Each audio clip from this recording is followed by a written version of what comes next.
तबलीगी जमात का financer ISI से link क्यों होता है?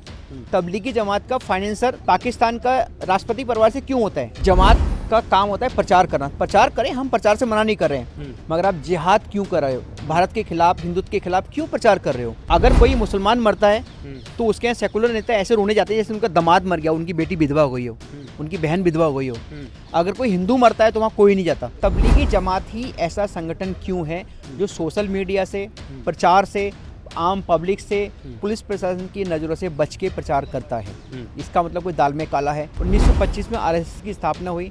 कांग्रेस को लगा कि हिंदू एक तरफ हो जाएगा, आरएसएस हिंदू को एक करेगा, तो इसलिए मुस्लिमों को एक साथ करने के लिए तबलीगी जमात की स्थापना 1926 में नूह मेवात से की। कई जगह कोरोना के टाइम पे आप देख लो, कश्मीर में कितने मंदिरों को तोड़ के मस्जिद बना। नमस्कार, नैतिक न्यूज़ देख रहे हैं आप और आपके साथ मैं हूं नवदीप शर्मा। देश के अंदर एक बार फिर से जो हिंदू मुस्लिम की राजनीति है वो पनप चुकी है और देश जो है कहीं ना कहीं चिंगारी पे बैठता हुआ नज़र आ रहा है, क्योंकि बीजेपी के आने के बाद से ही ऐसी चीज़ें बार बार निकल कर सामने आ रही हैं। अभी आपने हाल ही में कुछ ऐसे मामले देखे जिसमें बम ब्लास्ट हुआ, कोरोना के अंदर ऐसे मामले हुए, या कई ऐसी तमाम चीज़ें हुई जो कहीं ना कहीं तबलीगी जमात से ताल्लुक़ रखती थी। तो ऐसे में ज़्यादा बातचीत के लिए हमारे साथ में सिमरन गुप्ता जी मौजूद हैं, जो हिंदू दल के एक नेता हैं। इन्होंने एक ऐसी मुहिम छेड़ी है जो एक बड़ी ही एक तबलीगी जमात को हटाने के लिए, या कहें कि तबलीगी जमात पे लगाम लगाने के लिए ये निकल कर सामने आए हैं। तो सर, सबसे पहले तबलीगी जमात जो है क्या होती है? क्योंकि जमात अगर आप कहें तो मुस्लिम चार भी इकट्ठे हो जाए वो भी जमात ही कहलाती है। पहली बात तो यह है कि तबलीगी जमात एक धार्मिक संगठन है मुसलमानों का, जो कि 1926 में नूह मेवात से आरएसएस को काउंटर करने के लिए कांग्रेस ने बनाया था। 1925 में आरएसएस की स्थापना हुई। कांग्रेस को लगा कि हिंदू एक तरफ हो जाएगा, आरएसएस हिंदू को एक करेगा, तो इसलिए मुस्लिमों को एक साथ करने के लिए तबलीगी जमात की स्थापना 1926 में नूह मेवात से की। और रही, आपने कहा कि हिंदू मुस्लिम, बीजेपी से पहले कांग्रेस थी। कांग्रेस के टाइम पे बात को दबा दिया जाता था हर जगह। आपने देखा होगा कि एक वक्फ बोर्ड है। वक्फ बोर्ड का मतलब, और देशों में तो वक्फ बोर्ड नहीं है, किसी में देश में चलो, भारत में क्यों? यानी कि अगर किसी मुस्लिम की प्रॉपर्टी वो वक्फ ही हो जाएगी, जबकि पाकिस्तान से इतने हिंदू भाग के आए, वो तो वक्फ ही नहीं, उन पे मुसलमानों ने कब्जा कर लिया। जो इंडिया से, हमारे भारत से मुसलमान पाकिस्तान गए, वो प्रॉपर्टी वक्फ ही हो जाएगी। ये दोगला कानून है वक्फ का। आपको पहले बता दूं, हिंदू मुस्लिम ना कोई थी, ना है, ना होगी। लोग कहते हैं हिंदू मुस्लिम, तो उसका एक बात कहना चाहता हूँ, हम सबके भाईचारा मान जाएंगे। आप किसी भी मस्जिद मदरसे में जो भी अपने आप को कहता है सेकुलर नेता, चाहे कांग्रेस हो, चाहे सपा हो या बसपा, कोई भी हो, उन्हें चैलेंज कर रहा हूँ, अगर अपने बाप की औलाद है तो, अगर वो किसी मस्जिद मदरसे में एक दिन के लिए, 1 घंटे के लिए सुंदरकांड या हनुमान चालीसा का पाठ करके दिखा दें, करवा दें, तो मान जाऊंगा हिंदू मुस्लिम भाई भाई हैं। खाली हिंदू मुस्लिम, वो तो एक हिंदू भाईचारा है, वो भाई है। हम भी, अगर ये बात आती है तो सबसे बड़ा ये भी तो आता है कि क्या मंदिरों से अजान भी हो सकती है? मंदिरों से अजान कराई है लोगों ने, मंदिरों में नमाज पढ़वाई है। कई जगह कोरोना के टाइम पे आप देख लो, कश्मीर में कितने मंदिरों को तोड़ के मस्जिद बना ली गई। शायद आपको पता होगा, पत्रकार है तो। मैं भी पत्रकार हूँ, पीआईबी होल्डर हूँ, पता है मुझे, मैंने जामिया से बीजीएमसी किया हुआ है। आज जामिया में हमारी हिंदू माँ बहनें जो पढ़ने हैं, सुरक्षित नहीं है। आपको बता दूं मैं, ये लोग कहते हैं जितने भी मुस्लिम हैं, अगर कोई मुसलमान मरता है तो उसके यहाँ सेकुलर नेता ऐसे रोने जाते हैं जैसे उनका दामाद मर गया, उनकी बेटी विधवा हो गई हो, उनकी बहन विधवा हो गई हो। अगर कोई हिंदू मरता है तो वहाँ कोई नहीं जाता।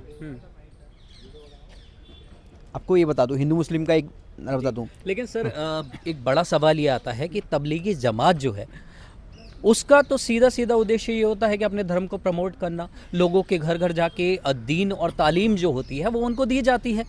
दीन तालीम दी जाती है, मगर चुपचाप क्यों? अगर आप किसी भी देख लो, इस टाइम पे मानता हूँ हमारे हिंदुओं में, सनातन में प्रचार ज़्यादा होता है। आज के टाइम पे इस्लाम में भी यूट्यूब पर और बड़े बड़े पंडाल लगाकर इस्लाम का प्रचार किया जा रहा है, मगर तबलीगी जमात ही ऐसा संगठन क्यों है जो सोशल मीडिया से, प्रचार से, आम पब्लिक से, पुलिस प्रशासन की नज़रों से बच के प्रचार करता है? इसका मतलब कोई दाल में काला है। कोई गलत काम तभी किया जाता है जो चुपचाप करे। अच्छा। चुपचाप वही काम होता है जो गलत होता है।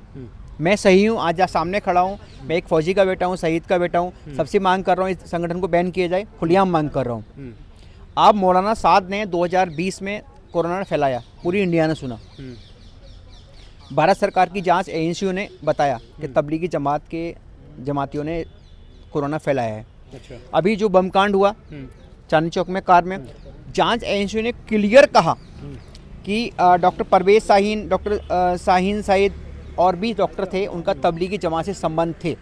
यूपी के कई देशों, कई राज्यों में, कई डिस्ट्रिक्टों में तबलीगी जमात के मस्जिद मदरसों में जाके उन्होंने एक फिदायीन बनाने की प्रयास किए, पूरे युवाओं को भड़काया।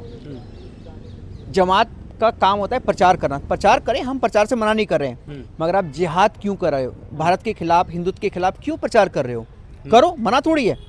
आपके आतंकवादी जो संबंध हैं, हमारे भारत सरकार की जांच एजेंसियाँ कहती हैं कि तबलीगी जमात के अलकायदा से, इंडियन मुजाहिदीन से और बड़े बड़े आतंकवादी संगठनों से समर्थन है। करते हैं ये लोग। पहली बात तो ये, तबलीगी जमात को का फाइनेंसर आतंक पाकिस्तान के राष्ट्रपति का पिता ही क्यों है? जी। तबलीगी जमात का जो मैन सक्रिय है वो आईएसआई का डीजी क्यों है? ये आईएसआई का डीजी, पाकिस्तान की जो आईएसआई के डायरेक्टर जनरल है, वो तबलीगी जमात का ही मेंबर क्यों बनता है? तबलीगी जमात का फाइनेंसर आईएसआई से लिंक क्यों होता है? तबलीगी जमात का फाइनेंसर पाकिस्तान का राष्ट्रपति परिवार से क्यों होता है? तो क्या सर, जब इतनी बड़ी बड़ी आपने दावे की हैं और आप इनको तथ्यों को कहीं ना कहीं आप अपने सामने पेश भी कर रहे हैं यहाँ पे लोगों के सामने, तो क्या ये चीज़ें सरकार से नकार दी हैं? क्यों सरकार के सामने नहीं आती हैं ये चीज़ें?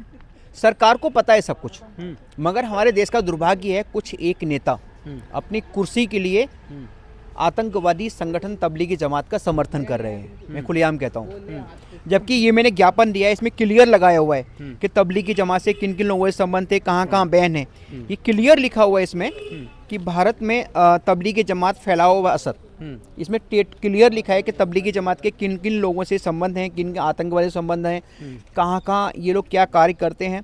और जबकि मैं नहीं कह रहा हूँ, ये हमारे देश की मीडिया कह रही है, ये दैनिक भास्कर अखबार है, दिल्ली बम ब्लास्ट के मास्टर परवेज का हाथरस कनेक्शन, ये क्लियर है जी। तो मैं भारत सरकार से यही मांग करता हूँ कि तबलीगी जमात की जाँच की जाए और इसे बैन किया जाए। इसकी फाइनेंस का स्रोत क्या है, उन सब की जांच कराई जाए। सर, अभी जो आप ये लेके आए हैं, इसमें अगर आप दिखाएं तो पुलिस की निगरानी होगी आप जमात पर। यूपी गवर्नमेंट ने मेरी शिकायत पर ये आदेश जारी किया है। ये आपका अक्टूबर में जारी किया है, 21 अक्टूबर 2025 को, कि यूपी के हर पुलिस कप्तान के लिए आदेश जारी हुआ है। ये है ऑर्डर। इसमें कहा गया कि तबलीगी जमात के जितने भी मस्जिद मदरसे हैं, उन सभी में आने जाने वालों का रोज़ का ब्यौरा थाने में जमा कराया जाएगा। अच्छा। इसी तरह, इसी कड़ी में हम लोग पहले ये चाहते हैं कि हर स्टेट में स्टेट पुलिस अपने थानों के लिए और अपने पुलिस अधिकारियों के लिए आदेश जारी करे। नहीं तो हम एक सुप्रीम कोर्ट में SLP दायर करने जा रहे हैं। अक्टूबर से अभी तक कितनी जमात गई? क्या अभी तक कुछ ऐसा डेटा आया है? सारा डाटा मेरे पास आ चुका है मेरे पास। अच्छा। नेक्स्ट वीक में आपको मैं प्रोवाइड करा दूंगा। अभी हम लोग 1 मई से पानीपत से एक यात्रा शुरू कर रहे हैं, तबलीगी जमात को आतंकवादी संगठन घोषित कर बैन किया जाए।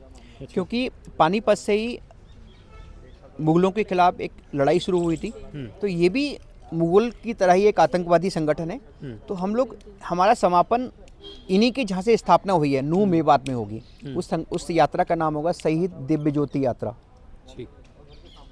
तो ये आपने सुना सिमरन गुप्ता जी को, जिनका साफ तौर पर कहना है कि तो तबलीगी जमात है, उस पर रोक लगानी चाहिए, क्योंकि इसके तार कहीं ना कहीं आतंकवादियों से जुड़े होते हैं।